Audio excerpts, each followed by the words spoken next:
is the North End. This is the North End. Well then, ladies and gentlemen, we are going to try this again because apparently I have many qualities, but pressing the go live button isn't one of them. So we're going to start as if this is brand new. For you, you didn't even notice this. JP is so excited to do this again. So ladies and gentlemen, one more time, for us at least, but for you the first time, JP California. Hi, JP. What is going on? Did we not press go? No, you didn't press go. I didn't press go. So there's a lot of things, a lot of buttons here. You know, I'm a front man. I'm not a behind the scenes man. This is ridiculous. This is why you have someone else. And viewers, we were like 5 minutes in, and then all of a sudden, having a great chat. We restarted, and Luke's restarted, and I'm like, "What is happening?" I know, so, yeah, but we'll be quick. We'll get you back in, ladies and gentlemen. Kid's good. Kid won't sleep. Having mental breakdowns. Coming back from it. We're good. All right, on to the next one. Love that. That is exactly true. But he's doing well. He looks great. He's off until almost the end of the month. She's a lucky girl to have you as a dad. So keep that in mind. Right. Now, talking of beautiful men who will make wonderful DILFs in years to come, ladies and gentlemen, Azaz is joining us on the podcast. How are you, sir? I'm good. I'll just do the summary too. Life's good, work's good, football's good, reunions are going well, all good. Sensational.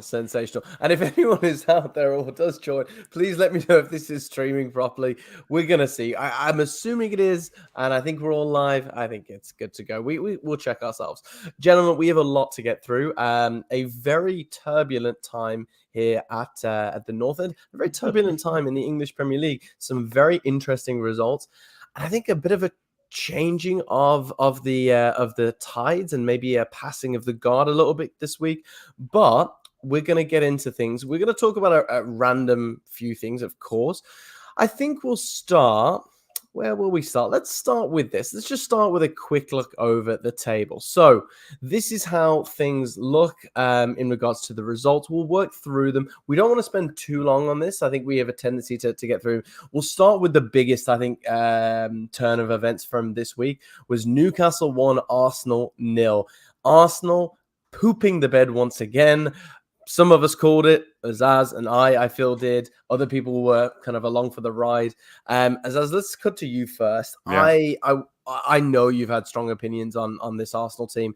I've been with you the full way, but please take us through this result. Take us through everything. Yeah, so Arsenal are a very good football team. You can be a brilliant football team and not necessarily be a serious title contender. You know, like I think when you've got a juggernaut like Man City who have won 4 in a row, we can touch on all of the other stuff around them another time, especially when things start to materialize. But as it happens, they've won 4 in a row. They've got one of the greatest, if not the greatest manager of all time from a tactical perspective, great players, winning culture, winning mentality. To break that up and we just did it once, like Liverpool did it once in 5 years, took like a generational team and moment. This ain't it. This team that's like trying to challenge them is not it. And I don't want to be too harsh on Arsenal because number one, they're rebuilding. Number two, like United, like Liverpool, Arsenal are the same where the shirt's very heavy, the bigger the gap starts to get. So, you know, United had 25 years in the wilderness. Liverpool had 30 years in the wilderness. Arsenal are now going to be 20. They've done 21. They're closing in on 22 years. And then suddenly you've got like these, for example, this front three. You think this front three is going to fire you to a title? You know, like it's weird. It's weird. Like you would even ever think that this team is a serious contender. And the biggest thing I want to say before I would love to hear your opinions as well is you can't even win leagues in November. We all know this, but you can certainly be out of the contention. Now, look, I'm not going on the record on November 3rd and saying it's done. You know, we have a group chat and you can say like they can still win it. 2 teams have fallen off cliffs before. Not necessarily this City. We fell off last year, so we could fall off again. You know, like all it takes is like a couple of results, a couple of injuries, and suddenly Arsenal are back above Liverpool. It's possible, but you need killers. You need You need that guy. Who is that guy? Saka might be that guy. He ain't that guy at the moment. Haaland's that guy. Salah's that guy. It's too much. And then the last thing is it's November and the level of emotion is bizarre. So for 2 months we've heard it was the referee, it was this, it was that, it was this. And then this week, it just imploded into regular AFTV. It's embarrassing. It's embarrassing. It's been embarrassing for the last few weeks, but you were blaming the referee. It's been embarrassing. Anyway, this could turn around quickly. It can. Premier League's like that, but at the moment, it's a bit of a flop. What do you guys think? No, I think so. JP, I want to give you the floor as well. I didn't watch the match live. I was trying to get some much needed shut eye at the moment, but I did watch the recaps, and I did see something. And that was Newcastle's one of the lowest scoring Premier League teams so far this season. They're like fifth lowest scoring Premier League team, and for them to beat Arsenal, who supposedly is supposed to have this amazing defense, granted they got some injuries, it just doesn't resonate with me that they're going to be title contenders. And when people are saying, oh, no, they are, and then you look at the table and you see that they're already down to fifth place. Yeah, they're 7 points behind, and that's not that big of a swing by now to the end of the season. But you're at fifth place, man. When was the last time someone in November in fifth place won the league? Most of the time, the league title winners are in the top three positions by at now, the beginning of the season, the whole way through. Yeah. They never leave top three. So I think Arsenal is going to struggle, especially if they don't get Odegaard back soon, especially if Saka is in and out of injuries. I just think this title push idea for Arsenal is weaker than it was last year. And that emotional thing that you hit on, it's not just beyond the refereeing and the world is against us. It's their obsession about this team has been so strong for the last 18 months that now the players can't deal with that pressure of we have to get results every weekend. And Correct. It is starting. I can just see it crumbling beyond what it is. Walls again. They need two huge signings in January to fix them. And even that probably won't be enough to put them into the title race. I think, I'm sure as you'll agree with me here as well. The big signing needed to come in the summer, right? And we see it. It's glaringly obvious to everyone other than Arsenal for some strange reason. It's a number 9. Yeah. It's an out and out goal scorer because, as you said, the point you made is absolutely spot on. Their front two is Kai Havertz and Leandro Trossard. Now, Trossard's been a cracking signing for them, and Kai Havertz has definitely done better than I thought he was going to do. But he's not a number 9. He doesn't get in the positions. You look at even compared to someone like Nunes, right? Where Nunes hasn't maybe been as completely dominating as maybe we thought. We thought Nunes, but he fits in that system. You've got other players that work there really well. You've got Salah, who's just an absolute machine. Jota's been fantastic. Diaz has taken it up a step this year. Havertz hasn't done that. And he's not going to do that. It's just not the player that he is. He's a good supporting player. He's not your prolific. And then the point you made about the defensive issues, and that is something that you really need to talk about. This was pivoted as a real top Arsenal defense. This was a stalwart of a back line. And they have got decent players, but unfortunately, they haven't got Thomas Partey in the back there. Saliba, Gabriel should be doing better. Timber is in and out of injury, and Raya hasn't kept a clean sheet now in his last 5 games. So it's. I think the wheels are coming off already, and I think we're starting to see the issues. And if you can't get through a Newcastle who aren't scoring many, and they dominated possession. If you watch the second half, it was all Arsenal for a long period of the game, but there was no end product. It was kind of toothless. Gents, unless there's anything else you want to add, I think we move on. But the only one thing I want to say is what I opened with, which is Arsenal are a brilliant Premier League, a brilliant team. The third, even the second place team, fourth place team in the Premier League is among the best 6-7 teams in Europe. We have 4 of the best 7-8 teams in the. So I don't necessarily it's not disrespect to say you're not going to win the league. It's just like you're a really good Premier League team and you'll win a lot of games. You'll win a lot of games at home. You'll batter some teams. But like, yeah, that's all I just wanted to add, which is it's not, it's just saying you're not quite good enough yet because the pieces don't fit, the pieces don't work. And then, you know, the mentality fell off as well. But anyway, I just wanted to add that and we can move on. I gotta ask, BX Gunner, is this Brett? Because like I sent this guy Brett, a Gunner friend of mine, a few things for us and had him following along.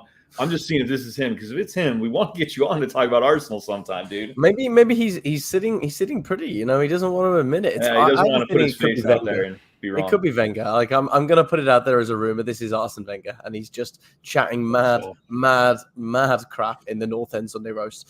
Listen, great point he makes there. 2 losses in the calendar year, but you know, even Arsenal fans out there, they can't deny what's happening right now. So it is a big week. They're gonna have to pick up some results. It's gonna be tough. Talking of tough and talking of big weeks, City dropping points against Bournemouth. Now Bournemouth, 2 wins against 2 good teams. They beat us last week, and again tied us. Tied us here, and then obviously now with the victory against City.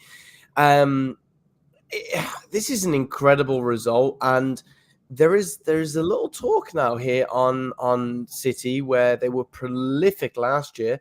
Haaland falling off the pace a little bit. Gents, do you think City are worried? Do you think they're concerned that they haven't got enough if Haaland's not getting the goals? What do we make of this?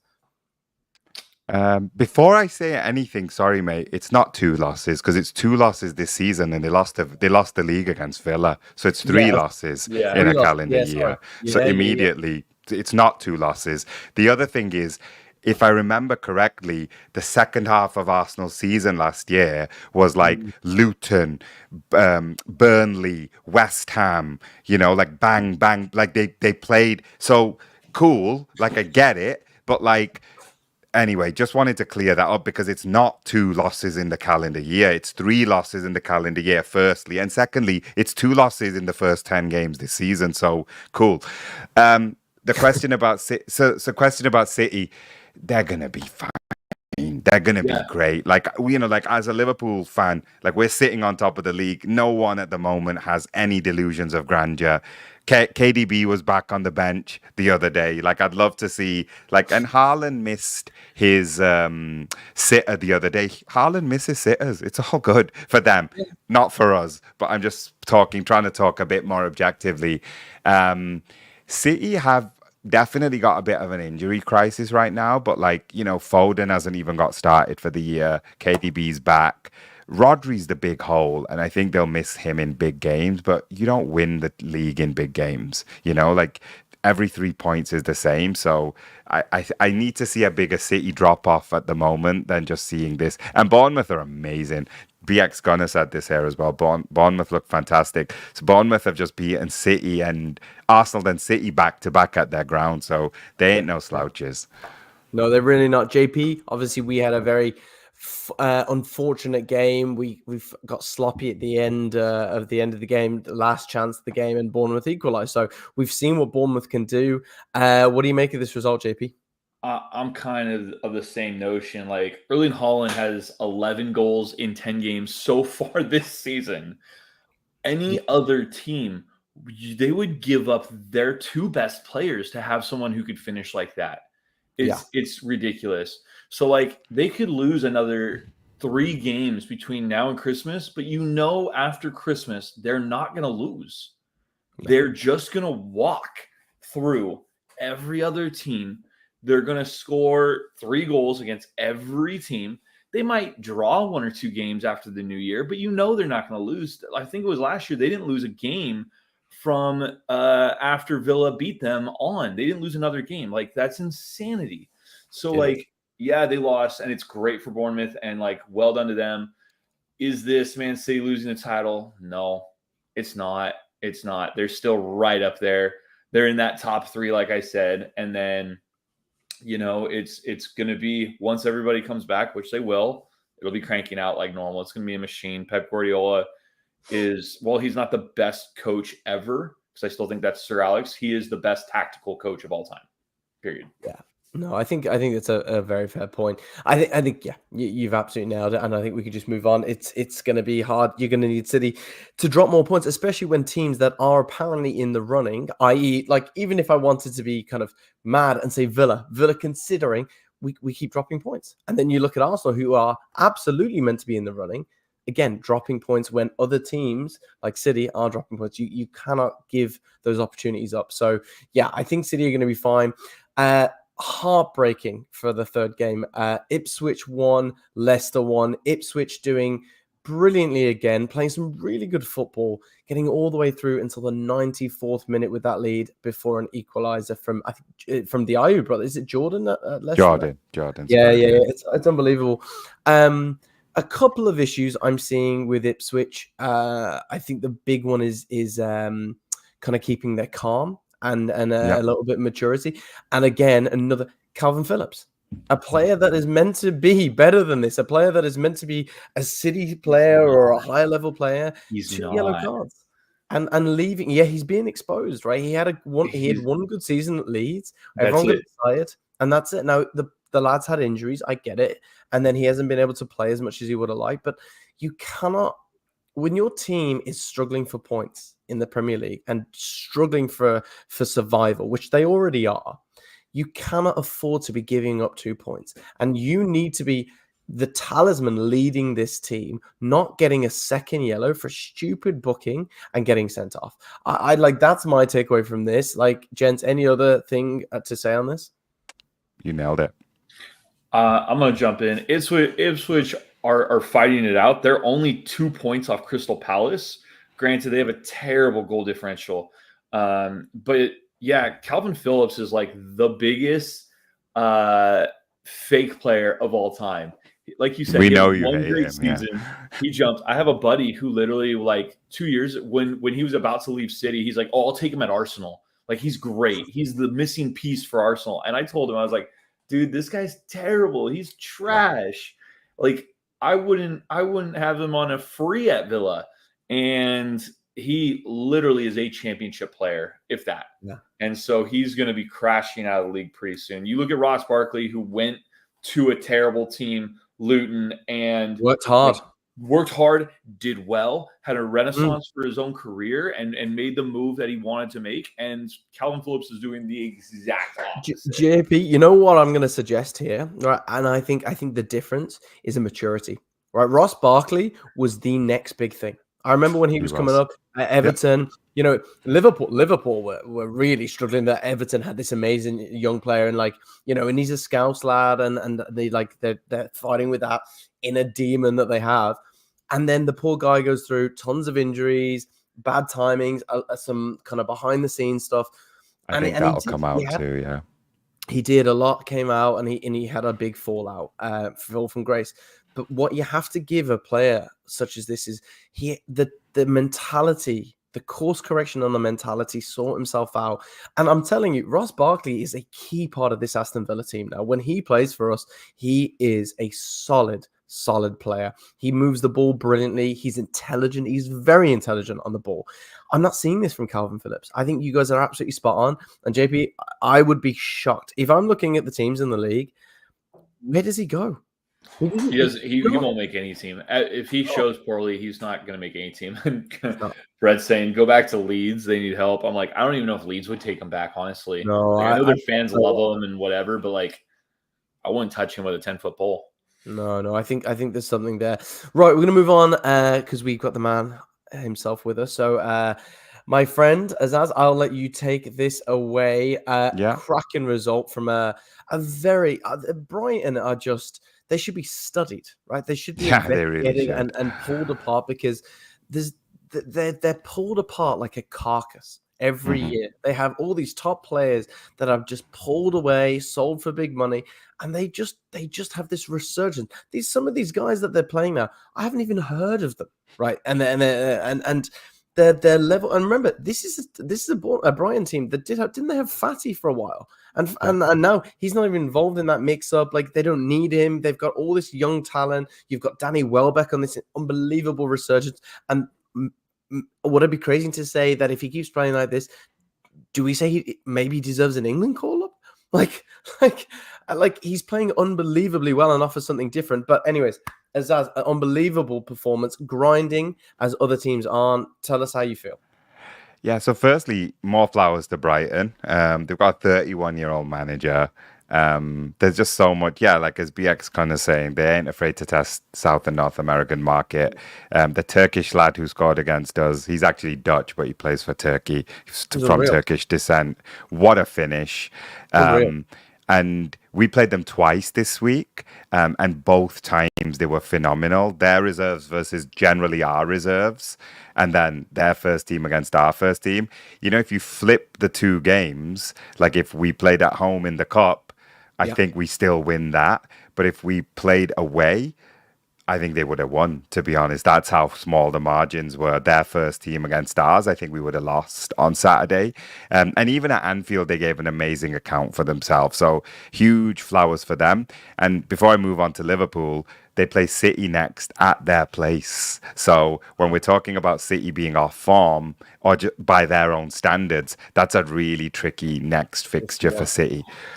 As for Liverpool, I just have to say, so far, so good. I can't get too ahead of myself because we've all seen how these new managers struggle with their first Christmas and New Year period. So there's so much. Yeah.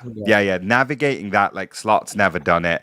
He's amazing at like expectation management as well. Like the whole time so far, he's like, we ain't played anyone. We have like Old Trafford away is always hard for us. You know, there's all kinds of things, like all kinds of his mind games and stuff I'm into. But yeah, as for Saturday, I love the concept that we can like be under the cosh and we can like grind out a result. We've got the difference makers, you know, we've got the like Gakpo, Salah, Diaz, you mentioned them all. Nunes again, like he worked his ass off. He almost got a phenomenal goal in the first half, which he all did himself. Two things I have an issue with Liverpool at the moment is number one, we're just not scoring enough goals, period. Like I think they're still we're still generally winning by 1 goal or 2 goals.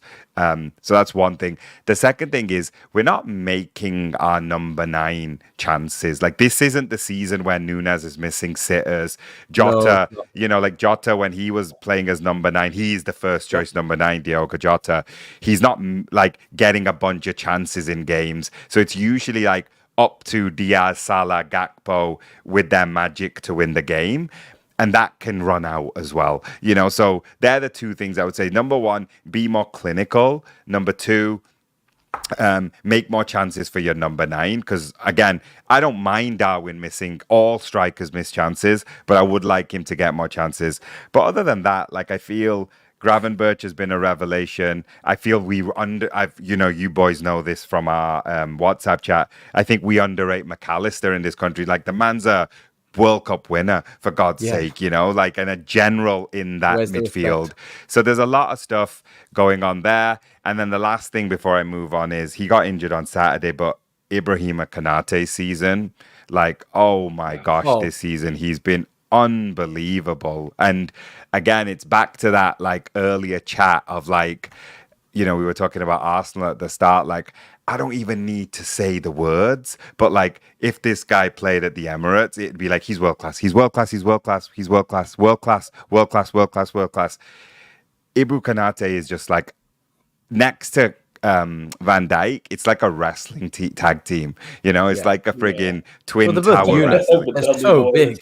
yeah, big wrestling tag team, and like that's it for now. Other than that, we're top for now. We've been there before. We were top in like February, March last year. It came to nothing. So no need to get ahead of ourselves. But the next couple of weeks will be pretty interesting because we play City this time in December. Like December the 1st, we play Man City. So pretty cool up to that point. They're going to be the games. Before we move to JP, there's a great comment actually.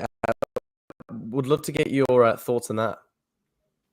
Could this be compared to when Benitez took over? In a way, I think it's more Paisley and Shankly than Benitez and Houllier. The reason I say that is because Houlier's reign had like come to a rotten end. Klopp has left. It's hard to like compare. It's not fair to compare Slot and Ten Hag because Ten Hag took over a broken team where Ragnick had gone in and it was all like rotten. And like one of the things that Klopp should be given in his legacy, but he won't because it's like we live in a culture where it's better to bash people and say he won one Premier League in 6 years. Klopp has the best succession handover I've ever seen in my years supporting. So certainly better than Alex Ferguson. Certainly better than Alex Ferguson, who, you know, had like the older player. And Fergie won the league when he bounced, so credit that as well. So I think it's more Shankly and Paisley because the emotion, the way he rebuilt the club is very parallel. The one thing I'll take is, though, if he wants to go and win the Champions League like Benitez, then I'll do this parody. You'll have it. day. That's nice of you. Yeah, Nice of yeah, you. yeah. JP, some great points there from Azaz. I have to agree. I think there's a humility to the way he puts things there. Like, hey, we're top of the league, but we're not trying to rub it in anyone's faces. We can see. I think Jota. I've said this about Jota even when he was at Wolves. When he signed, I was like, this guy does not get the respect he deserves because nobody would have said Jota was an out number 9. When you look how he plays off the last man, his intelligence, his movement, he is fantastic. He really is fantastic. Yeah, I think. Go ahead. Oh, you're muted. I know this is for JP, but I just want to say one thing that we might want to clip. If Jota played number 9 for Portugal, they'd go further. They'd go further 100%. Than what happens at the moment. Like, that's all I'll say about 100%. Yeah, that's a good point. JP, what do you think? I think Liverpool is great right now, doing really well right now because they are just getting results and not scoring enough goals, which is huge. Like for them to come back, because if I'm not mistaken, they were scored on first, right? And they got 2 goals back. Yeah, it's just so textbook of like a good team that's like, all right, we're in the trenches, let's go win it, and they just win. When Salah got his goal, like I literally saw that goal out 15 seconds before it happened. He got the ball, and I was like, oh, he's going to cut inside left foot. He's going to smash it to the far side.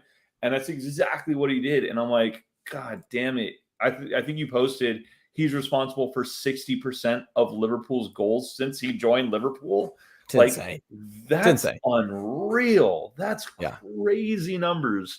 And it is literally wild. So I think Liverpool are doing just fine. I think they're exactly where they need to be right now, which is they're not in form, but they're hoping to hit form by December. If they can hit form by December in those really hard months, then you can carry that through and then obviously not have terrible injuries. JP, if I was going to be devil's advocate really quickly, out of 100%, what percentage chance do you think Liverpool have of winning the league? Just to put you right on the edge. 10%. 10. Okay. It's low. That might be low for some people, but I'm giving Man City 90. I'm giving Liverpool 10, and that's the options you have. That's it. Fair enough. I'd chuck Nottingham Forest in for a cheeky 1.5%, but there you go. Brighton, man. Brighton's 2 points off the top 4. They're killing it. And I honestly did think another season of losing their best players, another season of their coach gone. 100%. How many coaches have they gone through since they came up? And they're still working well. Good God, that club lost everything. Amazing. They've lost their players. They've lost their coaches. They've taken their directors of football. They've taken their coaching staff. They've taken their their scouting. Like Wolves, the soul is gone at that point. But they don't. Yeah. They're just still they lost, but they played great. They could have tied or won the game. They're relying on a 45-year-old hobbled leg freaking Welbeck. It's just crazy, and they're still doing well. And you know what? Wild, so they're going to be fine. With that point, I'm going to skip to the last game on our list, and then we'll come back up because I think you touched on a point, right, that I think is really pivotal to this, and we'll just touch on it quickly, and then we'll come back around. Obviously, we talked about culture. We talked about the success of Brighton. I think it's fair to say that a big issue at United with their 1-1 result today, good, not a bad result against a pretty decent Chelsea, a fairly informed Chelsea. Obviously a new manager coming in. We will talk on this, and just really quickly, first initial comments. What do you make of this performance from United today? Are we jumping straight into the last game? I'm just gonna take last game, and then we'll circle back. Yeah. Okay. Oh man, I watched most of that game. I'd say I probably watched about 50. Probably about 70% of the game. God, both teams looked trash today. That was the ugliest game to watch. I literally was like, wow, can I get my time back? I thought it was just a hideously bad game between the two of them. I thought Chelsea were going to wipe the floor with United. It's Old Trafford, so it makes it difficult. But yeah, like watching that game and watching so many of Man U's games over the last 18 months, they're just a shell of their former self. It really is like so. It's not sad. It's amazing. I love to watch them fall from grace, and not like fall. They like tumbled down Everest. Like the only thing that's kept them up are the rocks they've hit on their way down. So like they're really so far from being a top 4 club, let alone a top 3 club. You know, their owner said they want to be challenging in 3 years for like the 30th anniversary of the EPL. And I'm like, good luck, man. Like that's a joke. You know, I don't know. I thought the game was meh. It was ugly. I thought it was 1-1 all over it because Chelsea never got rhythm going. And because they didn't get rhythm and it was kind of foul central and it was misplaced passes everywhere from both teams, they never got the rhythm. Cole Palmer never really got into the game. And it's just, I don't know. If that was one of the top games of the weekend, man, that was a snooze fest. I think years ago, maybe. I don't want to spend too long on this because obviously we're going to touch on the United situation a bit more later. Has any thoughts on the game? 1-1. Yeah, I've given United such a justified hard time over the Ten Hag reign that like I can give him a bit of grace while like Van Nistelrooy's not that guy, like coach, manager yet. And Amrim's coming in, you know, so I almost give him credit for getting the draw against a team who I've been pretty impressed with this season. So if I'm more disappointed in one of the teams, it's probably Chelsea today versus United. The other thing JP touched on is it's still hard for the big teams to go to Old Trafford. It really is because they don't want to lose against the big teams, and you know their players are good enough that like they'll pull off a goal or you know like they'll get a home penalty like we do, like other teams do. Like I'm not saying United are going down to get penalties. What I'm saying is you get the rub of the green at home and things like that. So I wasn't that disappointed in United today. I expected more from Chelsea for sure. I thought that Chelsea would be better, but I think Chelsea will challenge for like certainly for top 4, but like I think like who's going to finish top of London's definitely on the table this year. Yeah, no, I think if Arsenal can't figure it out, then it really will be like almost old times where Chelsea and Arsenal were battling to see who was best. Yeah, I think Arsenal will be the top of the 3, but I think it's a conversation, and I think Spurs are in the conversation too. Well, I hate to ever say that, but we'll get to Spurs shortly. Yeah. Really quickly, a quick massive shout out to Nottingham Forest. The work that Nuno is doing, taking them from 17th in the league all the way up to currently sat 3rd. They are 6 points off the top. Chris Wood, a 32-year-old New Zealander, is in a renaissance of his career. Gents, really quick, anything to add? Like, obviously, a previous European Champions winner. It's great to see them, but like, what an amazing story this is turning out to be. I'll let you go first. I think Nuno deserves credit. You know, I think in our group, obviously, Brian had the most intimate Nuno experience just because he was the Tottenham coach, but I don't think he was stylistically the right fit, and it didn't work out really quickly. But when you look at his work at Wolves, so you know whenever they're putting those Premier League tables on of manager stats, like usually it's like 51%, and this guy had like a 48% win rate for Wolves, like for Wolverhampton Wanderers, right? So that's how he got his job at Tottenham. Sure, it didn't fit at Tottenham. Then he went to Saudi, I think, and did really well over there. Then he came back here. He's a really good Premier League manager. He tactically decimated us at Anfield and they won. And now that doesn't even look like that bad of a defeat. We lost to a top 3 team, albeit at home.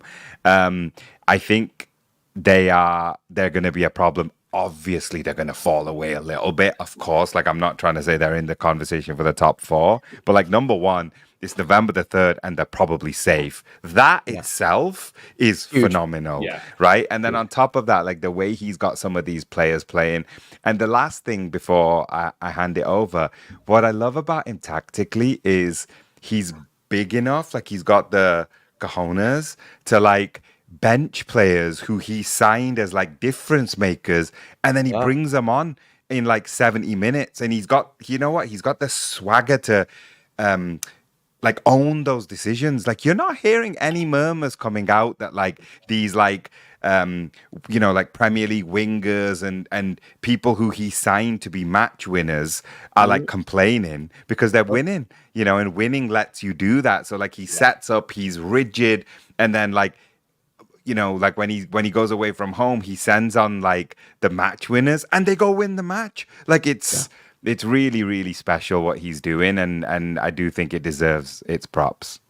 Absolutely. JP? I'm gonna pull down the shade a little bit on this. They beat West Ham, and West Ham's ass. Like, West Ham's really bad, and West Ham had a red card at like the 45th minute. So like, I don't think this is like the be all. And when I look at the games they have won, yes, they beat Liverpool, and that was very impressive. But they beat Leicester, they beat Crystal Palace, they lost to Fulham, they tied Brighton, and they tied Wolves. So like, are they really that team? They beat Southampton 1-0. They tied Bournemouth. They're not beating top table teams, which was the huge caveat. I guess I probably should have looked at Aston Villa before I got my hopes up a week ago and how great we were doing, and really taking that on. But like, yeah, they're in 3rd place and they're great, but their next set of games are this: Newcastle, Arsenal, Ipswich, City, United, and Villa. Let's see where they're at in 6 weeks. I don't think come Christmas they're still going to be near the top. Nowhere near the top. No, they'll probably be closer down to 9th or 10th. I think a great mid-table coach. I think the point is, I think the only thing that the premise I agree with. The only thing I would be a little hastened to kind of go at that is, they're playing with a lot of confidence. Never underestimate a team that's full of confidence. Like, look at Leicester when they won the Premier League. Leicester had no rights to win a Premier League, just none. And I think right now they look very solid and they look very cohesive. They bought 47 players in like 4 weeks, and everyone's like, what's going to happen and how is this working? And they're making it work. So you're right. Chelsea bought 100 players in one window. Exactly. Well, Todd Bowley said, let me hold my beer, right? Let me see what I can do. I think it's great to see. Big fan of Nottingham Forest. Not a big fan of this team. I've always had a soft spot because they generated English talent for years. That is Southampton, and them picking up 3 points. Their first 3 points, bringing them to a massive 4 points in the table right now, is Southampton. Now, listen, huge victory for them. Let's not underestimate this. It is going to be a very difficult time for these teams. Wolves, bottom of the table, but playing pretty decent football at times. Ipswich battling hard. Everton 9 points. I'm sure they'll get a point deduction soon, so that'll bring them down again. Leicester down there, West Ham down there, United. I'm sure we'll head back up again. There's a lot of competition at that bottom, right? And I do believe Southampton are going down. However, if they can pick up a couple of results like this, I think it's fair to say that they have a chance. I would love to see Southampton survive. St. Mary's is a brilliant stadium. It is a fantastic atmosphere, and they're an iconic team, right? So I think you think back to some of the players that have come from that world. It would be great to see, but Everton, I still think, are a mess. I don't think Everton are fixed. I think people would thought they were turning a corner. They have an easy fixture run, and everyone, even on a fantasy perspective, got a bit excited with a Dwight McNeil or a Dominic Calvert-Lewin. I think Everton are an absolute dumpster fire, and I could really see them struggling. Guys, any thoughts? I think with Everton, their hard run is going to come in December. Just from being a Liverpool fan, and you're always like kind of hearing the murmurs from across the town. I think that November's quite favourable, but they have a awful December. I think they definitely play us. They play Arsenal. I think they play Chelsea, and they might also play like City or United as well. So like it could go off the rails That'll hammer pretty them. quickly. Yeah, it could go off the rails pretty quickly. Um, yeah, I mean it's hard to say that as much as like I would be okay with Everton getting relegated. I know that that divides certain opinion in amongst the Liverpool fan base. I just think there's three worse teams than them this year. That's what I think will save them.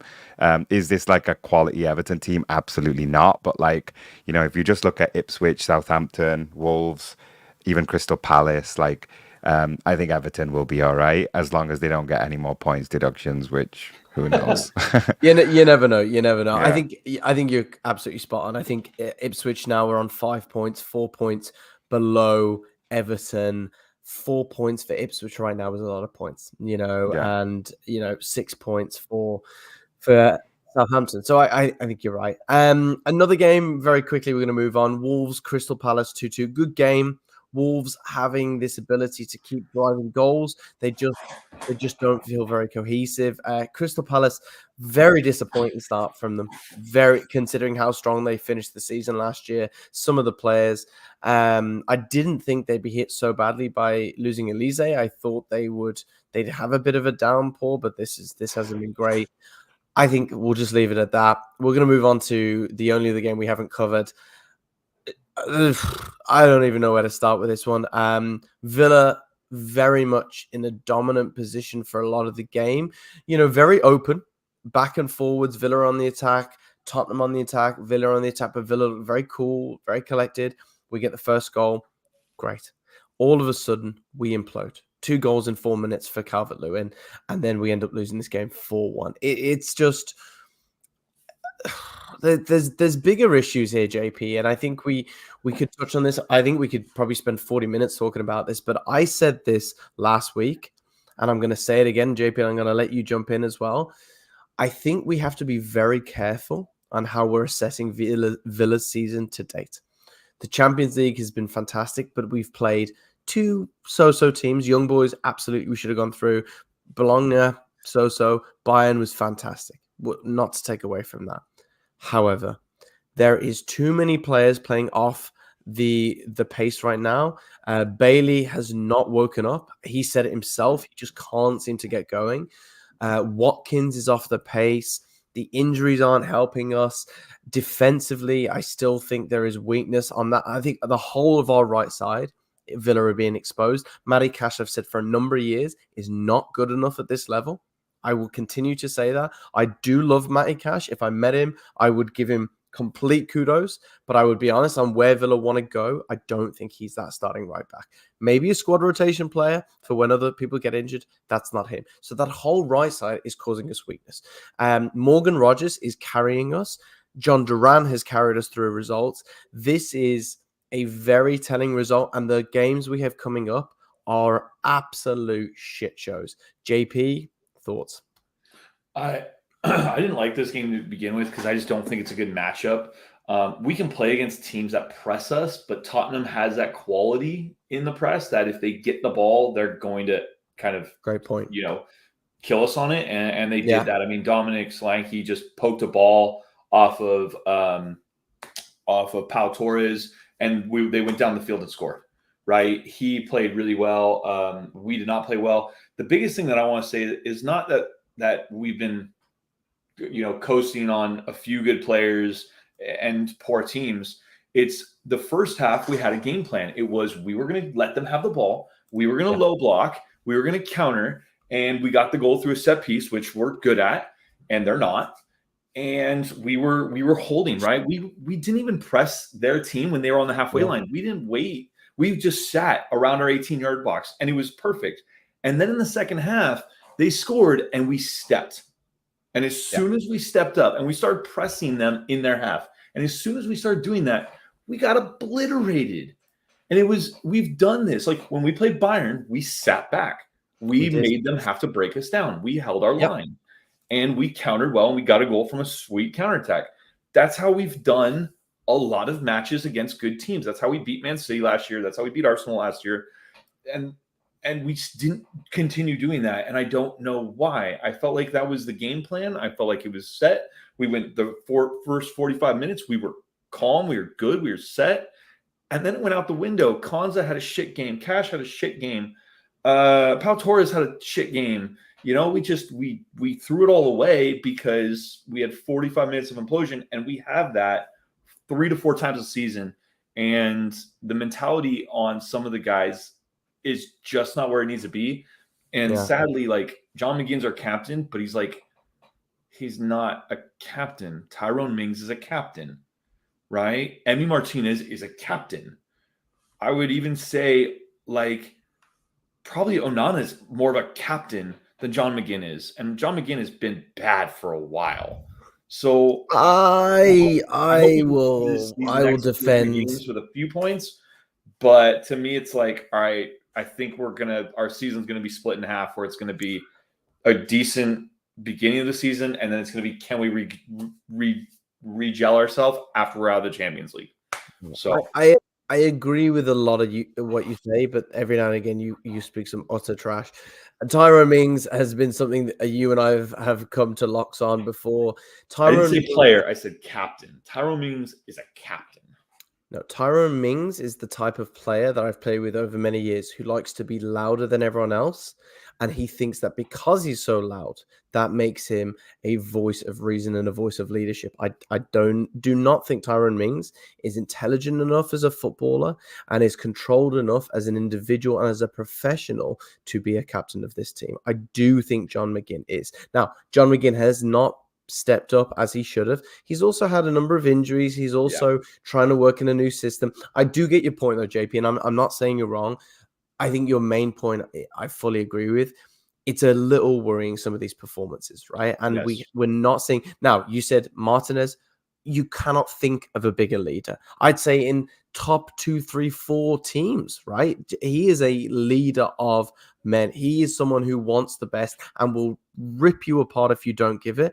He knows how to time waste. He knows how to push. He knows how to pull. Like, he's very smart. So, but we've got to get this sorted, right? We have to listen and learn from one of the best, if not the potential greatest coach we've ever had at this club. I truly, truly believe Unai is that good. And we need to understand and continue to play the system he's trying to get us to play. We're going to move on, but very quickly, as anything you want to comment on that or on Villa or anything? I just think today was... playing away in the Premier League is really difficult at the moment. Like, I think I don't know the stats, so I'm definitely paraphrasing, but apparently right now this is one of the most like 1.5 goals for the home team. Sorry? It's like just playing at home is worth 1.5 goals. Yeah. So apparently this season is one of the lowest away win rates in the Premier League era, or since stats started or something like that. So, you know, Tottenham versus Villa, it's a close game. From the start, you had the home away thing. The other thing is, it's a cliche, and I know I think it annoys JP, but like the Champions League hangover and everything, like, it's just real. It's just all so real, you know. So the games are the games are stacking up though. It's all cumulative. It's not just because it's like, you know, I don't know. I think Villa are going to be fine. I think at the end of the day, it's a work in progress. And like, what does that mean? You know, like you got to fourth last year, 100%. But like at the end of the day, you were way better than Chelsea and United. What I'm saying is you were over-indexing based on the investment that you had made in the team versus now, how many years can you continue to over-index? Correct. I think it's a blip. I think today's a blip. I think the next game against Liverpool is going to be really difficult because you're away again. It's Anfield. It's after the Champions League. You're away against Bruges. We're at home to Leverkusen. We play on That's 3 Tuesday. away You games play in on a row. Wednesday. So, like, all of these things will add up. When the 38 games are done, Villa will be like in the top 4 or literally like banging on the door and just like you wouldn't get in. That's my take on it. And then the other thing I would say is Emmy, McGinn, Ollie Watkins, Duran, Rogers, like there's some Pau Torres, like you guys have got some amazing players, and your manager and those players, like they would be there. Like there are some really expensive put together teams that would swap those players and put them in there. There's 2 teams that played at Old Trafford that would have all of those players today, you know? So I think you'll be fine, but like 4-1 feels like a huge punch in the face, and I get why you'd be negative as a reaction to that. Yeah, I think, okay, and I think very fair point. Just quickly, this is how the current table stands after the 10th week of the Premier League. Liverpool top of the table, obviously City second, Forest surprising third, Chelsea fourth, Arsenal down to fifth, Villa sixth, Tottenham seventh. It's getting, and obviously Brighton at eighth. Then in the bottom half, you've got Wolves really struggling, and you're starting to wonder whether this might be the end of that run for Wolves. The wheels have come off finally. The Portuguese have either been sold or they're over the age of 47 now. So you don't know what to make of it all. But 3 points for Wolves, 4 points for Southampton, 5 for Ipswich. But again, a lot to play for. Crystal Palace lingering just above with 7, and then Everton jumping up to 9. So a lot to play for. As we said, another 25. Was it 38 games we play in the season? 28. So, 28 games left. It's a lot, right? So we will see how this goes. Now, we've touched on a couple of really good points. Things that I think we might just want to spend a couple more minutes on. A big claim that's floating around right now, and we did touch on this. I'm going to throw it to you, JP, because you didn't really comment. If someone's saying now, hey, this is it, this is done, Arsenal are out of the run, what do you make of that comment? I think it's 100% correct.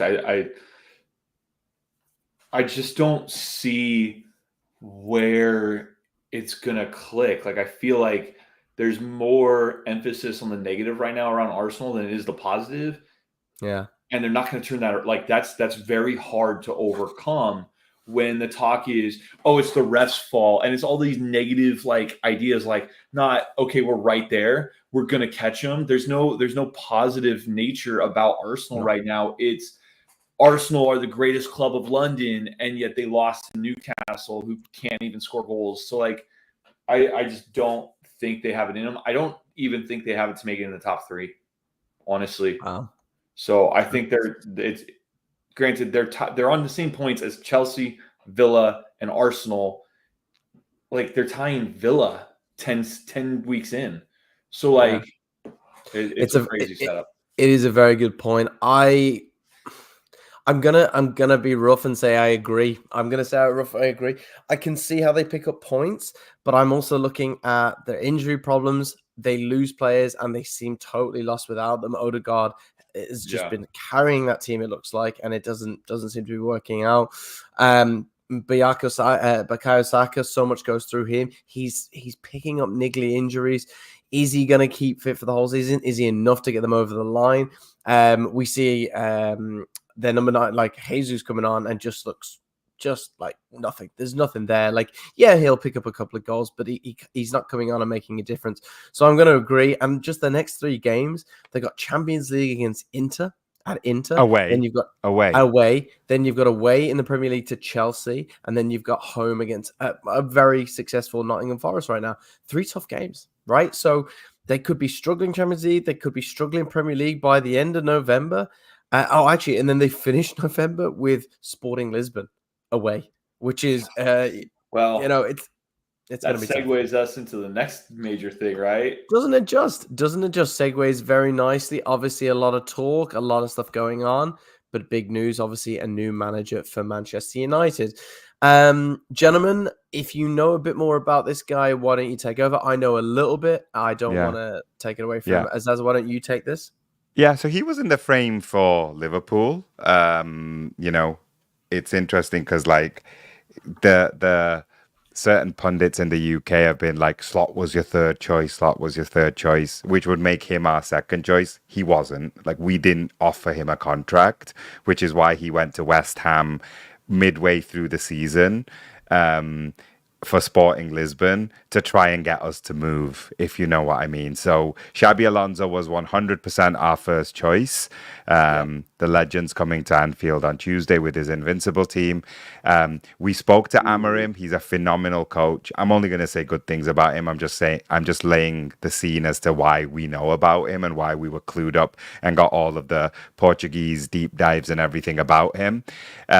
So yeah, Amarim and Slot, like 1A and 1B, when we knew that we weren't going to be able to get Xabi Alonso away from Leverkusen. So the difference between Amarim and Ten Hag, because obviously there's a huge reason to compare the two, is apparently this guy fills the room, you know, like in the Klopp and the Guardiola and the Emery, the Alex Ferguson, the Wenger, all of that stuff. He commands attention. He doesn't shrink, you know, he's not mumbling over his words. I don't know what his English is like, but apparently in Portuguese, he's got riz, he's got swagger, you know, like he knows what he's doing. He's also sat on benches for Portugal in squads that have included like Ronaldo and Deco and stuff. So he knows how to carry himself with big names. I don't think he's going to go running to Sporting every 2 minutes to try and buy players so they'll listen to him, you know? So I think it's a brilliant appointment for Man United, but I think he's got a lot of work to do. Just because he's a brilliant appointment doesn't mean that the project, I think we hate that word, but like, I don't think that project will be successful because I'm not saying it won't be, but like, I think he's a very good manager. Very, very good manager. I'm going to take and just add a comment. I think the pundits and everyone out there have to just shut up and really look at what's happening here. There is no project. Yeah, I know Paul is like in the comments. I hope you're listening. I love you, but there's no direction. There's no project. You're stripping the club bare with Ineos, right? You're sacking historians, sacking kit men. Like, it just seems like you're doing everything but address the actual core problems. This is a rotten team, and it is rotten from the ground to the top, or from the top to the bottom, whatever way you want to look at it. You have brought in managers that have done a lot in their own regard. You know, Ragnick was not some bum that you dragged off the street. And then we all heard about this wonder list of players he writes and he wanted to bring in and he didn't. And a number of those players went on to have unreal transfers and fantastic seasons. Then you've torn Ten Hag apart. You had Ollie, and you all said you didn't like Ollie, and Ollie got you second in the league. And I think now you'd bend over backwards for Ollie. I watched Roy Keane today talking about it, and they comment. Obviously, Keane's known for his very kind of decisive and derisive kind of like views. But what I saw in Roy today though was a bit of an acceptance and a bit of pain that I hadn't seen before, where even he can't have that kind of like tongue-in-cheek banter anymore. He can't get away from the fact that this group of players is not good enough. It's not good enough. And I'm sorry, I'm looking at some of these people, 600 plus million spent. Where's the quality? Where is the quality? Xerxes, I don't think is anywhere near worth what they've paid for him. You've got 37-year-old players in Johnny Evans being your star performers in some of your weeks. You've got players that don't look like they're interested. I just think this is so difficult to fix, and I don't see this getting better, like really improving, unless they drive the rotten core out. And the big thing is, whatever the fans need to do, if they don't turn up for 10 weeks or 20 weeks to get rid of the Glaziers, you have to get them gone. I still think this is the problem. I really, really like your coverage of this guy, and I think he deserves the opportunity. He's young. He's going to come in with some good opportunities, and he's going to come in with some good vision. He's done some great stuff. He brought Sporting to their first title, I think, in their history in his first season, and then defended, I think, in the second season. Yeah. Oh, unbelievable. What he's done, and young, right? However, there's something really wrong with this United team. JP, quickly, any thoughts on this? I'm not going to say if he's going to be successful or not. You can't really tell until it really gets going. But a lot of people are like pointing at this guy and saying he's a real deal. He's a great coach, all this stuff. He's coming from a league that's not a top 3 league. He's coming from a team that he did well at, but he has roughly the same win percentage that Eric Ten Hag had at another team that had been kind of doing really well and had a really good base of kids at Ajax.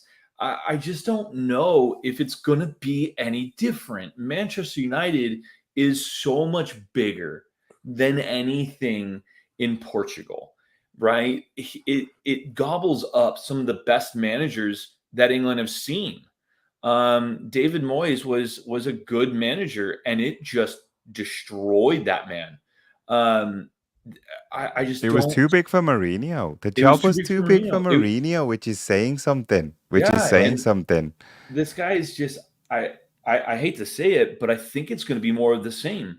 And the problem is like, hey, is he going to get money? He's not going to get the amount of money that Eric Ten Hag got because they are trying to literally save everything. I'm shocked they still have vending machines. Correct. You know, one thing we didn't cover on the channel as well, and it wasn't covered as much as it should have been anyway, but like Man United should have been docked points as well for falling foul of PSR, right? So, and they weren't. Again, we don't need to get into why they did or didn't, but the fact is they've posted 3 years, is it? 3 years of losses? So he won't have the kind of money to spend, which means he's going to have to get like an 80 million Anthony out for like 3 mil. Is anyone even going to pay 3 million for Anthony? But there is some sellable assets there for 10, sure. 15 million for him maybe. But So that's the one thing I would say about Amorim is coming in with a bit of an arm tied behind his back because, for example, when Klopp joins, he does have like one big summer early, and then summer 2018, we sign in 1 year. We bought Van Dijk in January, and then we bought Alisson and Fabinho in the summer. You know, we all know about Pep spending and the continued spending. You know, and that's why there's a bit of a glass ceiling on Newcastle at the moment because they can't spend. So Man United in time will be able to spend again because obviously they're a money-making machine. They're a sorry. Not yet because they just not yet though. They have to spend 10 for his release, and they had to spend 20 to fire Eric Ten Hag. That's 30 million of their limited war chest right now. They're going to be kind of pinching in the January and summer next year too. In the last 5 years, only one club has spent more than Manchester United, and that's Chelsea. And we know, we talk about the Chelsea's a project, right? So I just can't, and I really struggle with United fans, especially people that I like and I know, because some of them have just had to swallow it. They've been like, right, this is a mess now. This is who we are. But others just continue to try and throw weird stats and hide in the shadows of numbers. It's like the numbers are there, 547.96 million, just under 550 million pounds spent on players, negative sum. And what do you have to show for it? You have a Rashford that's out of form. You have a Xerxes that, no, he's young, like he's coming into a mess. Any club is gonna have that now and again with players.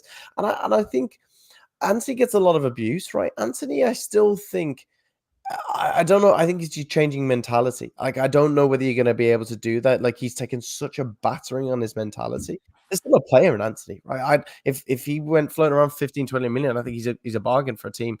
But he's just an epitome of a problem. But that is Manchester United. And I don't think this guy's going to sort it. I'm with you on that, JP. I really do. Yeah, I really do. The player recruitment has been so bad.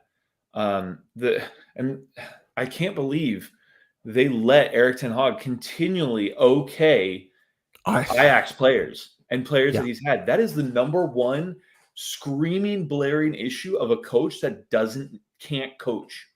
No. He gets guys that get his system and he just puts them in and he plugs them in and says it's the same thing. We're good. You need a coach who can coach. Yeah, 100%. It's not. So I don't know. We'll see if this guy can coach. We'll see how much He can really do, because you know what? There's guys at Manchester United that have outlasted 4 managers at this point. And Finally. who wants to leave when you make 250 grand a week? I don't want to leave and I make less than 25 a week. There's so many levels to this, though, and I know we want to wrap it up soon, but like even this summer, like for example, Agate, like if you watched the Champions League last year, Agate was a bench warmer. He had splinters in his ass from PSG saying you can't use the football, like you don't know how to pass, sit your ass down, unless we want you to come and destroy in a game we've already won. And like Man United fans were like acting like their number 6 problems were all solved, and it was just like I can't even say anything. I have nothing to say, you know.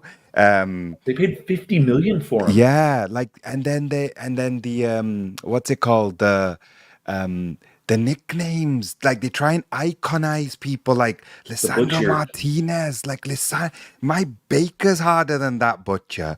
Do you get what I mean? Like honestly, man, like what is that? Like it's just it's been really sad to see. The Martinez thing is a great shout out, Yeah. especially when you're talking from the perspective of a 6'5", 6'6" Yeah. Van Dijk. You know, he's a unit. Yeah. Martinez can be as aggressive and as tenacious as he wants to be. He's 5'8", Yeah, and he's gonna get battered. And He's don't gonna you get rem- battered. Do you remember that in the 7-0? We beat them 7-0 in our terrible season under Klopp. In our worst season under Klopp, we beat them 7-0.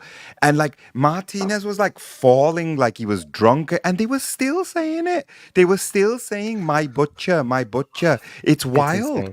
It's wild. They live in a fantasy world, and I Yeah. still think that some of them aren't out of it. But you know, listen, wish him the best, and I truly do. I don't. I'm loving. I do. No, as an individual, I do, because I think coming into this is poison enough. He doesn't deserve any bad hate from us. But I think seeing United turn into a rotten core of a team, I love it.